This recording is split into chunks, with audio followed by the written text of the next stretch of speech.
internacional. La Corte Suprema de Estados Unidos permitió la entrada en vigor por completo del veto migratorio impulsado por el presidente Trump, un veto que prohíbe la entrada a suelo estadounidense de ciudadanos de 6 países de mayoría musulmana. Una de las promesas de campaña para la presidencia de Estados Unidos que hizo el entonces candidato republicano Donald Trump fue la de regular la entrada de ciudadanos provenientes de países que representaran un peligro para la seguridad de los estadounidenses. Promesa que el hoy presidente Donald Trump le puede cumplir a sus ciudadanos, pues la Corte Suprema de Justicia permitió la entrada en vigor por completo del veto migratorio, el cual prohíbe el ingreso de ciudadanos procedentes de Chad, Irán, Libia, Somalia, Siria y Yemen a territorio estadounidense. Esta es la protección de nuestra nación, de los terroristas extranjeros que entran a los Estados Unidos. Todos sabemos qué significa. La Corte, con 2 de los 9 jueces en desacuerdo, aceptó la solicitud del gobierno de levantar 2 medidas cautelares impuestas por tribunales inferiores que habían bloqueado parte de la prohibición. Hay que recordar que la prohibición migratoria también cubre a ciudadanos de Corea del Norte y a algunos funcionarios del régimen de Venezuela, pero los tribunales inferiores ya habían permitido que esas disposiciones entraran en vigor. Y justamente hablamos a esta hora también de Venezuela, porque por diferencias con el chavismo renunció el embajador de este país ante las Naciones Unidas, Rafael Ramírez. Ramírez, quien fue ministro de Petróleos y presidente de la compañía estatal PDVSA durante el gobierno de Hugo Chávez, informó que debió dejar su cargo por criticar las políticas económicas de Nicolás Maduro. Debo informar que ayer, 4 de diciembre de 2017, he renunciado, a solicitud del presidente de la República, a mi cargo como embajador representante permanente de Venezuela ante la ONU.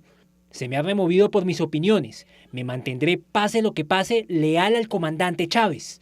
El chavismo nombró al ex canciller Samuel Moncada como nuevo embajador ante la ONU. La renuncia de Rafael Ramírez ocurre en medio de una guerra anticorrupción contra exdirectivos de PDVSA, en la que han sido capturados antiguos hombres de confianza del gobierno venezolano como Eulogio del Pino y Nelson Martínez. El líder opositor Antonio Ledezma descartó que Enrique Capriles sea el candidato de la oposición a las elecciones presidenciales del próximo año en Venezuela. Cuando hemos tenido que escoger candidato presidencial, hemos elegido a uno. Esa es una manera de empoderar a un vocero de la oposición. Que sigue reivindicándose todavía como jefe. ¿Se refiere usted al señor Capriles? Sí, fue candidato presidencial, pero eso no lo ubica como jefe de la oposición. Así respondió Antonio Ledezma cuando le preguntaron sobre una eventual candidatura del exgobernador del estado Miranda, Enrique Capriles, a la presidencia de Venezuela. Nosotros creemos más bien que en la oposición necesitamos un liderazgo colectivo sólido, porque no podemos tampoco caer en el personalismo ni en la búsqueda de héroes. El exalcalde de Caracas también habló sobre las supuestas inconformidades de los militares venezolanos con el régimen de Nicolás Maduro. Lo que sí hay es mucho miedo por la intromisión de funcionarios del régimen cubano en los cuarteles venezolanos, en las guarniciones militares venezolanas. Enrique Capriles, candidato en 2 ocasiones a la presidencia de Venezuela, fue inhabilitado en abril de este año por la Contraloría para ejercer funciones públicas durante 15 años. Sin embargo, el líder del movimiento político Primero Justicia ha dicho que él, junto al exalcalde del municipio Chacao, Leopoldo López, tiene la capacidad de dirigir los destinos del país suramericano. También ha expresado que para tener unas elecciones libres y democráticas el próximo año en Venezuela, es necesario levantar las inhabilidades y liberar a los presos políticos. Y nos vamos así a una pausa corta, ya regresamos para seguir contándoles qué es noticia hoy alrededor del mundo.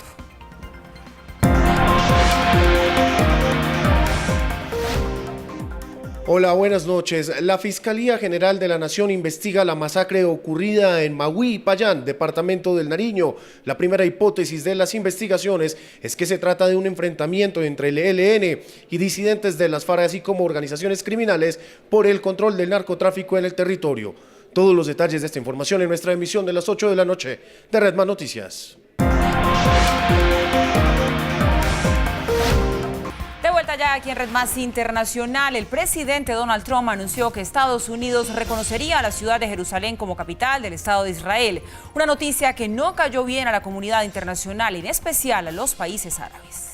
El anuncio de que Jerusalén sería reconocida por Estados Unidos como capital de Israel lo hizo el presidente Donald Trump al principio de semana. En su discurso, Trump también informó que los planes de mover la embajada de su país en Israel, de la ciudad de Tel Aviv a Jerusalén, podría demorar hasta 6 meses. Trump llamó al presidente de la Autoridad Palestina, al rey de Jordania, el presidente de Egipto y al primer ministro de Israel para contarles sobre el anuncio de los próximos días. Si la embajada de Estados Unidos la trasladan a Jerusalén, va a complicar las cosas. Esto pondrá un obstáculo al proceso de paz. Las reacciones a nivel mundial no se hicieron esperar. El presidente turco Erdogan amenazó con terminar las relaciones diplomáticas con Israel. Quiero reiterar mi tristeza sobre lo dicho por Estados Unidos de que están listos para reconocer a Jerusalén como capital de Israel. Señor Trump, Jerusalén es la línea roja de los musulmanes. Advierto que esta opción puede significar el rompimiento de las relaciones diplomáticas con Israel. A lo que el ministro de Educación israelí Naftali Bennett contestó: Erdogan no pierde la oportunidad de atacar a Israel. Israel seguirá avanzando en sus objetivos, incluido el reconocimiento de Jerusalén como única capital del Estado de Israel. Siempre va a haber alguien que critique y al final prefiero tener unida a Jerusalén que la simpatía de Erdogan. La Liga Árabe, por su parte, llamó a reunión extraordinaria para tratar el tema y el secretario general se pronunció. Mover la embajada de Estados Unidos pondrá grandes interrogantes sobre el compromiso de Washington a la solución de los dos estados y representará una provocación innecesaria a la nación árabe.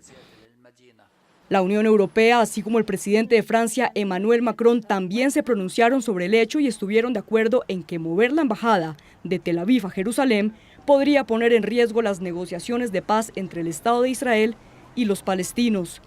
Por su parte, los palestinos, tanto de la Franja de Gaza como los de Cisjordania, anunciaron protestas para el día de mañana en contra del anuncio del presidente Trump.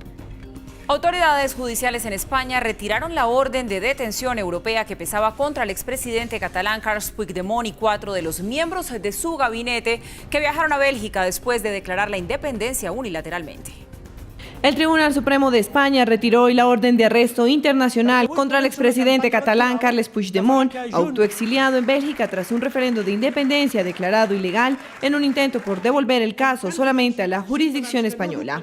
Puigdemont y 4 miembros de su gabinete se fueron a Bélgica cuando Madrid impuso el control directo sobre la rica región del noroeste español tras una declaración de independencia en el Parlamento catalán el 27 de octubre, que fue considerada ilegal por los tribunales españoles. La decisión de retirar la orden de arresto deja a Puigdemont sin un escenario legal internacional para seguir adelante con su campaña independentista. Asimismo, es probable que sea detenido si regresa a España, pendiente de una investigación por cargos de sedición, rebelión, malversación de fondos públicos y desobediencia. La influencia indica que el señor Puigdemont puede quedarse en Bélgica y el caso en España continuará. Teóricamente no habrá influencia de este paso en el procedimiento. No hay influencia en España, pero en Bélgica significa que un juez no emitirá un juicio de extradición. La retirada de la orden de arresto deja al sistema legal belga fuera del caso, evitando lo que podría haber sido meses de recursos y apelaciones en torno a su extradición en las cortes belgas. Está terminado. El tribunal belga hará una declaración que no hay más orden de arresto, que no hay más sujeto para tomar una decisión o un juicio, que no habrá más juicio, pero esto será en los próximos días. El juzgado belga dijo que es importante que el proceso sea manejado por una única entidad legal para asegurar un tratamiento en igualdad. Entre tanto, este martes comenzó la campaña para las elecciones regionales catalanas del 21 de diciembre, convocadas por Madrid en un intento por resolver la crisis. Los sondeos muestran una gran igualdad entre las fuerzas que buscan escindirse de España y las que apuestan por seguir unidos. Diferentes puntos de California fueron afectados por 2 incendios forestales. Se calcula al menos un muerto y miles de personas evacuadas. Creek Fire es el nombre del incendio forestal nocturno que consumió más de 1.000 hectáreas de una reserva natural. Los residentes de algunas comunidades cercanas al Valle de San Fernando, al norte de Los Ángeles, se vieron obligados a huir. A unos 115 kilómetros al noreste de Los Ángeles, 27.000 personas del condado de Ventura fueron advertidas de Thomas Fire, un segundo incendio forestal. Comenzó como un pequeño incendio en Santa Paula y creció hasta 18.210 hectáreas. Fue solo un crecimiento exponencial, enorme, debido a los vientos. 80 kilómetros por hora lo estaban empujando y creciendo muy grande y muy rápido. Autoridades locales aseguraron que Thomas Fire destruyó al menos 150 edificios y cerca de 500 bomberos lucharon contra el fuego.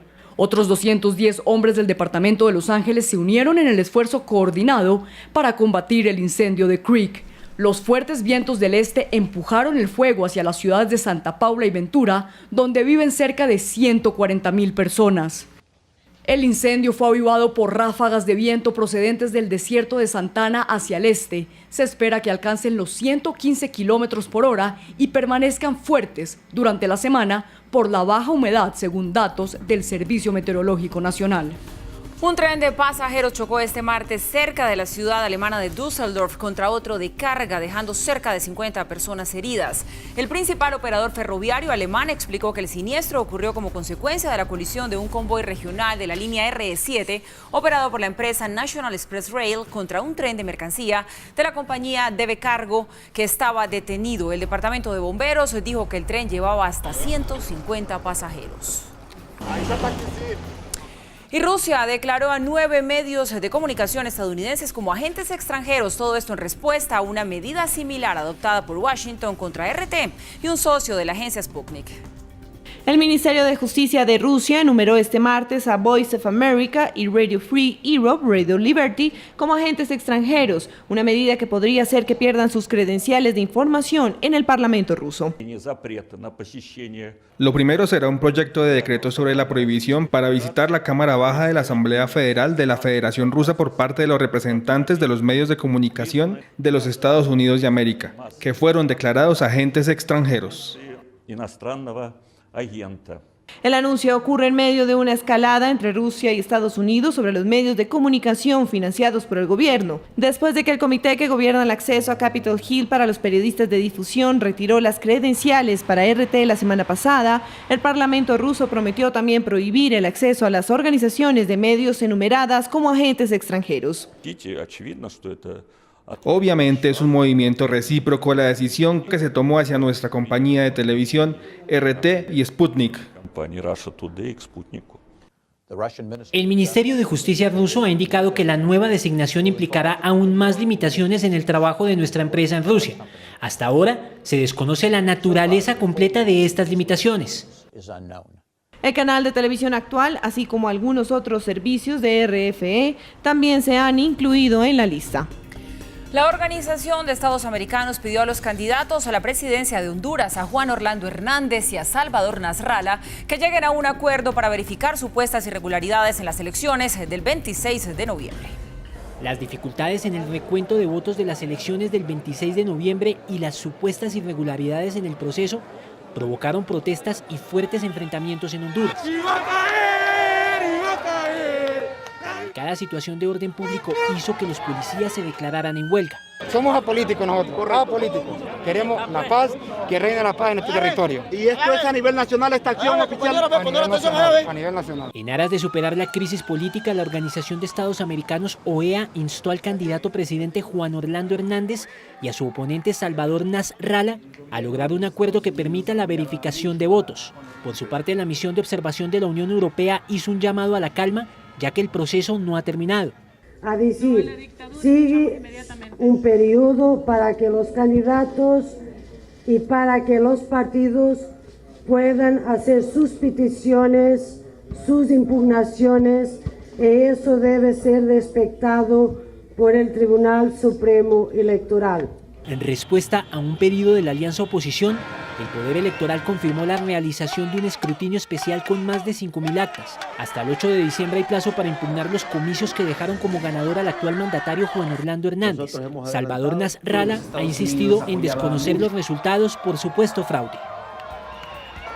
Pues sigue siendo bastante incierta la situación en Honduras acerca de quién será ese nuevo presidente. Con lo más reciente acerca de este caso nos vamos a pausa y ya regresamos con más información del mundo.